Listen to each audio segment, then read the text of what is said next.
Mes petits photons, bienvenue sur la chaîne Le Brûlant. Aujourd'hui, on va faire une vidéo assez technique. Je vais vous parler un peu de mon réseau et du gros problème qu'il a, puisqu'il a un talon d'Achille, qui est plus qu'un talon d'Achille, même c'est carrément c'est le gros point faible de mon installation. C'est que j'ai 42 kWh de stockage d'énergie qui sont répartis en plusieurs batteries. Et que malgré ces 42 kWh de stockage de batterie, malgré mes quasiment 6000 watts de crête de puissance de panneaux photovoltaïques, eh bien, le jour où le réseau EDF tombe, chez moi, j'ai plus de jus. Et il se trouve qu'on est l'été et que, à la faveur de quelques orages, on a eu des coupures et on se retrouve le bec dans l'eau. On n'a plus de jus. Et donc, c'est pas du tout sécure. Et c'est quand même dommage bien d'avoir toute cette belle installation et de ne pas pouvoir être, on va dire, autonome. Malgré tout, je resterai quand même raccordé au réseau. Donc, c'est un sérieux problème. Et pour résoudre ce problème, c'est le sujet de la vidéo, on va parler de l'inverseur de source. Pour présenter rapidement l'installation, donc je suis raccordé à Enedis, j'ai un Anker Solix Pro 2, un Anker Solix 1, un onduleur Sofar, des micro-onduleurs APS et des panneaux photovoltaïques. Et puis j'ai une batterie que je vous ai présentée. Alors tout ça, j'ai à peu près tout présenté sur ma chaîne normalement. Et puis j'ai eu aussi une batterie SOEC qui est une batterie de stockage all-in-one où il y a aussi un onduleur dedans. Et je vous en parlais dans une de mes vidéos. Je vous avais dit que ce SOEC là, il était pas mal parce que il faisait en même temps stockage batterie avec le BMS tout intégré, le système aussi d'incendie. Et puis il a un onduleur hors réseau, off-grid, qui peut délivrer 5 kW, alors que le Sofar, lui, il a un onduleur aussi hors réseau de secours, mais qui peut ne délivrer que 3 kW. Donc je trouvais que pour faire du secours, le Sofar, il était un peu juste. Et le SOEC, eh bien, je trouve qu'il est très bien, parce que 5 kW, moi, c'est le grand max chez moi, où je vais pouvoir taper dans la puissance, parce que comme on est une maison de très basse consommation, c'est très très rare qu'on monte à 5 kW, je ne sais même pas si on y arrive des fois. Peut-être en mettant le four et la plaque en même temps et encore. Donc, le problème de cette installation, c'est que le Anker Solix, les Anker Solix, ils ont besoin de la sinusoïde du réseau pour pouvoir débiter et puis produire du courant. Le Sofar, c'est pareil, il a besoin de la courbe du réseau pour pouvoir produire du courant. Les micro-onduleurs APS, ils ont besoin de la courbe réseau pour produire du courant. Et voilà comment on se retrouve à ne plus pouvoir produire de courant si jamais EDF nous fournit pas la courbe du réseau. Voilà. Et on se retrouve avec tout ça et on est comme des cons parce que on n'a plus de jus à la maison. Et donc, le SOEC, lui, comme c'est un onduleur qui est off-grid, lui, il n'a pas besoin de la courbe du réseau. Lui, il va produire par contre une courbe réseau, comme ça, dans sa sortie ondulée. Par contre, et c'est là qu'on est obligé de faire intervenir un inverseur de source, c'est que la courbe de réseau que va produire mon SOEC, eh bien, elle ne pourra pas être produite sur le réseau Enedis. On ne peut pas mélanger les deux. On ne peut pas. Voilà. On est obligé de dissocier l'onduleur off-grid du réseau Enedis. C'est pas possible de faire travailler les deux, alors que les autres, eux, sont obligés de le faire. Voilà toute la diff. Et donc, la difficulté qu'il y a, c'est que, pour isoler les deux, il va falloir des appareils pour pouvoir correctement être sûr que jamais, au grand jamais, les deux réseaux ne se retrouveront sur la même ligne de la maison, puisque finalement, on a un bus, la maison phase et neutre, c'est comme un gros bus. Voilà, tout est interconnecté et c'est interconnecté au réseau Enedis. Et à un moment donné, il va falloir séparer les deux. Et en cas de coupure, il va falloir pouvoir basculer d'un réseau à l'autre. C'est-à-dire que si le réseau Enedis disparaît, il va falloir que lui se mette en route et puis qu'il se mette à produire la même courbe que le réseau Enedis, mais que tout ça soit séparé. C'est-à-dire que je n'ai plus accès, que lui ne puisse pas avoir accès au réseau Enedis et que Enedis ne puisse pas avoir accès au réseau SEEC. Et puis il y a une autre difficulté, c'est que lui, quand il va se mettre à produire de l'énergie, eh bien il va produire le même réseau qu'Enedis. Il va produire une courbe alternative, 50 Hz. Et donc, eh bien, mon système Anker Solix 1 et Anker Solix 2, et puis mon SOFAR, et puis mes APS, ils vont dire, tiens, il y a un réseau. Eh bien, on va débiter sur ce réseau, nous, puisque c'est ce qu'on nous demande de faire. Quand on voit une courbe, on se cale sur la courbe et on produit de l'énergie. Sauf que, si on fait ça, on va avoir un énorme problème. C'est que on ne va pas pouvoir dissiper toute la puissance qui va être produite par tous les panneaux solaires, par tous les micro-onduleurs, que le SOFAR va prendre, que Anker va produire aussi. Et toute cette puissance, eh bien, au lieu de repartir au réseau comme elle le fait naturellement quand on est raccordé au réseau, eh bien, cette puissance, elle ne va pas pouvoir aller non plus dans le SOEC, puisqu'il n'est pas fait, lui, pour recevoir de l'intensité dans ce sens-là. Eh bien, on va tout cramer, et ce qui va se passer, c'est que on va absolument cramer tous les onduleurs, et ça sera pas beau à voir. Donc, ce qu'il faut faire aussi dans ce cas-là, eh bien, c'est isoler toute la partie micro-onduleur pour que jamais, au grand jamais, l'onduleur, le SOFAR et les APS ne débitent dans l'onduleur off-grid. Voilà. Donc, pour faire tout ça, eh bien, il faut mettre en place pas mal de choses. Mais en tout cas, une fois que ça sera fait, et bien fait, eh bien, au moment où on aura une coupure Enedis, le SOEC démarrera, l'onduleur se mettra en route, puis au bout de quelques secondes, après avoir basculé, contrôlé qu'on ait bien basculé, eh bien, lui, il se mettra à débiter un réseau ondulé de 130 volts jusqu'à 5 kW de puissance sur tout le réseau de la maison. On sera complètement isolé du réseau Enedis, on sera complètement isolé de toute la partie Anker, SOFAR et APS et on sera tranquille. Par contre, il y a un autre, il y a quelque chose qui n'est pas très avantageux aussi dans ce système, c'est que le SOEC, il a accès aux 42 kWh de batterie. Par contre, il n'y a plus rien qui chargera les batteries.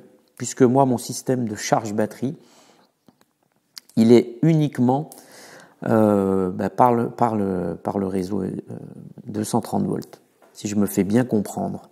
C'est que tous mes panneaux, moi, il faut qu'ils passent par des onduleurs APS et par un réseau ondulé. Voilà. Donc, eh bien, mais bon, c'est vraiment pour faire du secouru. Ça me laisse quand même une belle marge, 42 kWh, même si les batteries sont à moitié. Enfin bref, vous voyez l'idée. L'idée, c'est de pouvoir tenir 1, 2, voire 3 jours en étant complètement autonome et en tapant dans les batteries, mais sans pouvoir les recharger. Ça, c'est quelque chose que je pourrais faire après, c'est-à-dire tirer un autre réseau, racheter par exemple 2 ou 3 panneaux, et puis amener du courant continu à mon SOEC qui est fait aussi pour ça. Ça, c'est une autre histoire. Maintenant, on va parler un petit peu matériel. Pour faire un basculeur de source, il nous faut du matos. Et j'ai trouvé ça sur le Bon Coin. Alors le Bon Coin, c'est bien parce que les prix sont vraiment massacrés par rapport au neuf. 2 contacteurs comme ça qui sont liés, qui servent normalement dans l'industrie à faire un démarrage ou étoile triangle, ou alors un changement de sens sur un moteur triphasé. Eh bien, ça vaut environ 130, 150 balles. Et là, sur le Bon Coin, vous arrivez à le toucher à 35 balles. Il est neuf. Alors, certes, c'est une ancienne génération, mais il est neuf et il tiendra pendant 20 ans. Ça, c'est garanti. Ça, c'est du très très bon matos. Alors ça, c'est un inverseur, mais c'est pas à l'origine un inverseur de source. C'est pas fait pour inverser une source. Mais on peut s'en servir pour faire de l'inverseur de source. Ça s'appelle un contacteur. Ça aussi, c'est un contacteur, mais le truc qu'il y a dans ce module de contacteur, vous voyez bien qu'il y a deux contacteurs, c'est qu'ils sont liés mécaniquement. C'est-à-dire qu'on ne peut pas, vous voyez là, si le contacteur, celui-là, j'appuie dessus, c'est-à-dire qu'il laisse passer le courant, il est piloté, eh bien, on ne peut pas mettre en route celui-là. Mécaniquement, il est bloqué par celui-là. Et pareil dans l'autre sens. Si j'appuie là-dessus, je ne peux pas appuyer sur celui-là. Parce qu'ils sont liés mécaniquement. Je peux les piloter chacun en même temps, même électriquement. Je ne pourrai jamais avoir les deux en même temps. Et c'est exactement ce qu'on a besoin pour faire notre inverseur de source. C'est avoir un système qui interdit complètement d'avoir les deux en même temps. On a ou l'un ou l'autre. C'est très pratique donc pour faire un inverseur de source. Ça, c'est un contacteur industriel. Alors, ça aussi, c'est un contacteur, mais ça, c'est un contacteur modulaire. Et alors, on pourrait faire un inverseur de source avec un truc comme ça. Le problème, c'est qu'il manque des contacts là-dessus, et puis qu'on va pouvoir laisser passer que 20 ampères. Et voilà, il manque un peu de puissance. Celui-là, on va laisser passer jusqu'à 25 ampères. 25 ampères, si on fait le calcul, je le fais avec vous. Alors, en électrique, c'est très facile. On fait 25 ampères multiplié par la tension. Donc, celui-là, on va dire qu'il peut laisser passer environ 5875 watts. Donc, c'est plus gros en watts. Il peut passer 5875 watts à l'aise dans ses contacts. Donc, 5875 watts pour un onduleur qui va délivrer 5000 watts, c'est largement suffisant. Et puis moi, mon abonnement Enedis, il est de 6 kVA. Donc, environ 6000 watts. On n'y est jamais, donc il sera largement suffisant pour alimenter ma maison à l'année, tout le temps. L'inconvénient de faire un système comme ça, c'est que la bobine, qui est ici ou celle-là, ça dépend lequel je vais choisir, elle sera tout le temps alimentée H24, 365 jours sur 365 jours, puisque tout le courant Enedis va tout le temps passer à travers ce contacteur, tout le temps, sans jamais s'arrêter, à part quand il y aura une coupure de jus. Et le problème de ça, c'est qu'il y a une autoconsommation. C'est-à-dire que la bobine qui est pilotée là-dedans, eh bien, elle va consommer, on va dire, entre 5 et 10 watts. Et c'est à prendre en compte dans son calcul, par exemple, de rentabilité ou de consommation ou de... Voilà, faut savoir que ça consomme. Et puis, il y a quelque chose de très pratique pour quand on utilise des contacteurs comme ça, contacteurs moteurs on appelle ça, c'est qu'on peut y rajouter des éléments qu'on appelle des contacts auxiliaires. Alors à quoi ça sert? Eh bien ça sert à multiplier le nombre de contacts qu'il y a sur le contacteur. Maintenant qu'il est embrayé à celui-là, quand je vais appuyer là-dessus, vous allez voir, celui-là aussi bouge avec celui-là. Et les contacts là se ferment ou s'ouvrent selon qu'ils soient NO et NC. Et du coup, eh bien, on a plusieurs informations qu'on va pouvoir utiliser, qu'on a besoin d'ailleurs. Donc c'est assez pratique et on peut en rajouter un par contacteur. Voilà, et on va en avoir besoin, puisqu'il nous faut par exemple des remontées d'informations, envoyer, par exemple piloter un voyant. On peut très bien mettre du 220 ici, aller là à un petit voyant qui est en façade de l'armoire, et puis dire, eh bien, on est sur le réseau Enedis. Puis au moment où ça bascule, eh bien lui se lâche, on passe sur le réseau Enedis, on passe sur le réseau ondulé, et puis pareil, on a un voyant qui nous dit, bah tiens, on est sur le réseau ondulé. Ça peut nous donner une info pour dire, eh bien, tout simplement, sur quel... Et puis après, on peut envoyer ça à un automate, on peut faire tout ce qu'on veut. Bref, c'est des contacts auxiliaires qui servent à multiplier les contacts. Par contre, on ne peut pas faire passer de la puissance là-dessus. Ça, c'est vraiment de la commande. Il faut bien dissocier. Dans un contacteur, il y a une partie où il y a des contacts de puissance et puis il y a une partie où il y a des contacts de commande qu'on appelle des contacts auxiliaires. Voilà. Ensuite, Pour faire un inverseur de source, on va avoir besoin aussi de temporisation. Pourquoi? Bien parce que sur une micro-coupure, ce qui arrive quand même assez souvent chez Enedis, une coupure de quelques secondes, voire quelques millisecondes, eh bien, on n'a pas envie de basculer tout de suite sur le réseau ondulé, parce que ça va servir à rien de démarrer comme ça. Après, on peut le faire, évidemment, mais moi, ça va pas être mon choix. Moi, je veux que ça travaille tranquillement, je veux que ça bascule tranquillement, même si ça prend une dizaine de secondes pour être sûr, pour le temps que l'onduleur démarre, tout ça. Eh bien, il va falloir mettre des temporisations. Après, ça peut commuter assez rapidement. Alors, le temps de commutation, je ne sais pas trop. Est-ce que c'est 25, 50 millisecondes, 100 millisecondes? Je ne sais pas. Puis je vous dis, moi, ça ne m'intéresse pas. Ce que je veux, c'est que quand le réseau Enedis va tomber, je puisse démarrer mon onduleur, le temps qu'il se mette en route, et après, je viens coller là et je passe sur mon réseau ondulé. Eh bien, il va falloir donc des temporisations. Donc, je veux que ça se fasse tranquillement.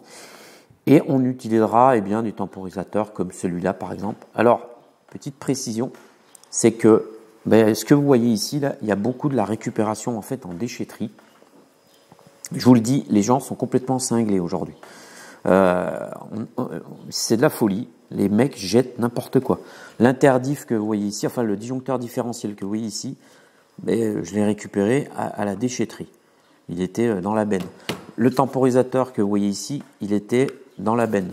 Le contacteur que vous voyez ici, il était dans une benne. Les contacts auxiliaires, ils étaient dans une benne. Voilà, finalement, tout ce que j'ai payé pour le moment, c'est l'inverseur de source. Et puis j'ai une deuxième temporisation, pareil, que j'avais récup, qui allait être jetée. Par exemple, un disjoncteur comme ça, 32 ampères en 4 pôles, eh bien pareil, il était dans la benne. Alors, il faut se méfier avec les contacteurs, c'est les tensions de bobine. Ici, vous avez une bobine qui est en B7, et le B7, c'est du 24 volts alternatif. Donc, il n'y a pas beaucoup de gens qui s'en servent. Je pense que c'est pour ça que le gars a acheté un lot de contacteurs. Donc, j'ai une caisse entière de contacteurs qui est en 24 volts. Il y avait un automate avec... Enfin, j'ai récupéré un tas de choses. Et je peux vous dire que j'ai déjà vendu du matos sur eBay, que j'avais récupéré à la dèche, là, il n'y a pas longtemps. Et voilà, ça fait une source de... C'est pareil, ça fait une petite source de revenus de temps en temps, de récupérer des trucs et de les revendre. Alors pensez-y quand vous allez à la dèche, de regarder un peu dans les bennes. Ils sont un peu détendus d'ailleurs à la benne, ils nous laissent récupérer un peu maintenant du matos, malgré les caméras. Donc il faut en profiter. Mes petits photons rendus à cet endroit-là de la vidéo, je me suis aperçu qu'elle faisait déjà 17 minutes. C'est bien assez long. Donc ce que je vous propose, c'est de se donner rendez-vous dans la prochaine vidéo où je câblerai l'inverseur de source, avec les tampons, les protections, le coffret. Et puis évidemment tout ça, ça va encore changer d'ici là, parce que moi je me connais, je vais aller au moins cher, donc ça dépendra de l'arrivage sur le bon coin, ou si je ne trouve pas sur le bon coin, s'il y a des promos à droite ou à gauche. Bref, quand on est sur un projet, il ne faut pas s'arrêter à tel ou tel site ou tel machin. Il faut aller tout le temps technique de rat au moins cher, et donc il ne faut pas être trop impatient. Il faut faire son petit marché et puis aller où ça nous arrange le mieux. Il ne faut pas se frotter sur tout non plus. Voilà, je vous fais à tous un gros bisou. Prenez bien soin de vous. C'était Gérald pour le brûlant. Salut!